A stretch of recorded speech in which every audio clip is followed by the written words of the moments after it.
Bonjour. Aujourd'hui, on va s'attaquer à une question fondamentale. Comment s'écrit l'histoire? Ou peut-être plus important encore, comment certaines histoires ne s'écrivent-elles tout simplement pas? Pour explorer ça, on va plonger dans l'œuvre magistrale de Michel-Rolf Trouillot. Alors, pour commencer, posons une question qui a l'air toute simple, mais qui est en réalité d'une complexité folle. Au fond, c'est quoi l'histoire? Eh bien, la première chose que Trouillot nous montre, c'est que le mot histoire lui-même est ambigu. Il désigne deux choses bien distinctes. D'un côté, on a les événements, ce qui s'est réellement passé, la matière brute. De l'autre, on a le récit qu'on en fait. Et c'est justement dans cet écart, dans ce fossé entre les deux, que tout se joue. Alors, pour décortiquer la pensée de Trouillot, on va suivre un plan en 5 étapes. On va parler du pouvoir dans le récit, puis on verra en quoi l'histoire est le fruit du pouvoir, on analysera les 4 moments de fabrication du silence avant d'étudier des cas concrets, et enfin, on verra pourquoi tout ça nous concerne aujourd'hui. On entre maintenant dans le vif du sujet, le cœur de la thèse de Michel-Rolf Trouillot, qui était à la fois anthropologue et historien. Ce que Trouillot avance, c'est que les récits historiques ne sont jamais neutres. Jamais. Ce ne sont pas de simples miroirs du passé. Non, ils sont produits, fabriqués. En fait, il rejette deux idées extrêmes. Celle qui dit qu'on est prisonnier du passé et celle qui dit qu'on peut réinventer l'histoire comme on veut.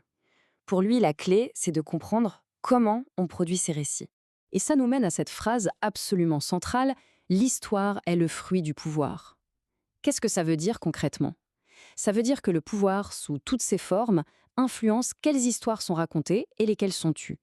Et souvent, cette influence est quasi invisible. Le véritable enjeu, c'est donc de débusquer ce pouvoir, de le rendre visible. D'accord, mais si l'histoire est une production, une fabrication, comment ça marche exactement? Quel est le mécanisme? Eh bien, c'est là que Trouillot nous offre un outil d'analyse vraiment puissant pour décortiquer tout ça. Du coup, la question n'est plus tellement de savoir ce qu'est la vérité historique. La question, c'est plutôt de comprendre comment fonctionne l'histoire. Comment un récit plutôt qu'un autre arrive à se construire, à s'imposer et à devenir la version des faits. Et pour ça, Trouillot découpe le processus en quatre moments, quatre étapes clés où le pouvoir intervient pour créer des silences. Premièrement, la création des faits, la fabrication des sources. Qu'est-ce qu'on décide de noter, de retenir? Deuxièmement, l'assemblage, la constitution des archives. On garde quoi? On jette quoi? Troisièmement, la récupération.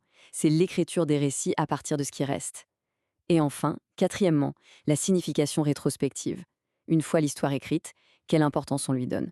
Et là, attention, c'est un point absolument crucial. Pour Trouillot, le silence, ce n'est pas juste un oubli, un trou de mémoire. Non, c'est un processus actif. Il prend cette image très forte du silencieux sur une arme à feu. On réduit activement un fait ou une personne au silence.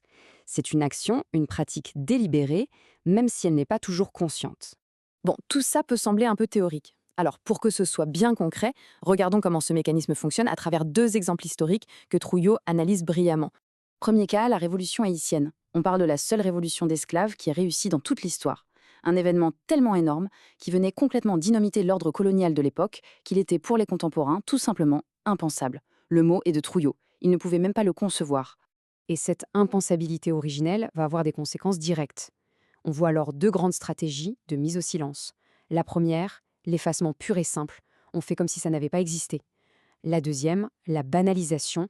D'accord, on en parle, mais on vide l'événement de son sens. Ce n'est plus une révolution, c'est une simple révolte, un chaos. Bref, on le minimise pour qu'il rentre dans le cadre. Le deuxième exemple est fascinant parce qu'il est encore plus subtil. Il montre comment on peut faire taire une histoire, non pas en l'effaçant, mais au contraire en la nommant. C'est le cas des 3 visages de Sans Souci. Alors de quoi s'agit-il? D'un côté, il y a un homme, le colonel Sans Souci, un chef révolutionnaire.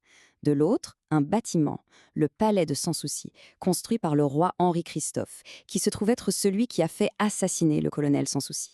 En nommant le palais comme sa victime, Christophe réalise un coup de maître. Le nom reste, mais il est désormais associé au monument du roi et non plus au révolutionnaire. L'homme est effacé par la pierre. On voit bien ici les différentes couches du silence s'empiler. D'abord, l'acte de Christophe lui-même, et puis une deuxième couche, ajoutée par les historiens occidentaux qui vont systématiquement lier le palais haïtien au fameux palais de Sans Souci en Allemagne.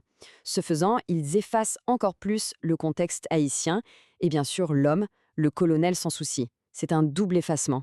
Alors on pourrait se dire, d'accord, mais tout ça c'est le passé, en quoi ça nous concerne aujourd'hui? Eh bien, c'est là que l'analyse de Trouillot devient la plus percutante. Il fait le lien direct avec notre présent.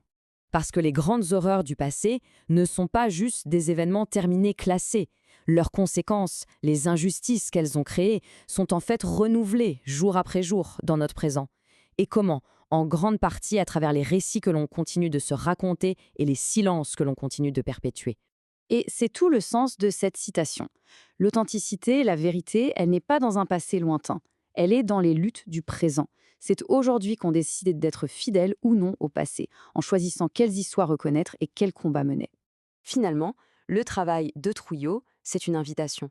Une invitation à ne pas se contenter des histoires toutes faites, mais à se poser les bonnes questions. Qui parle et qui est réduit au silence? Et quel pouvoir se cache derrière tout ça? La question finale qu'on peut se poser est donc celle-ci. Quels sont les silences qui façonnent notre propre histoire aujourd'hui?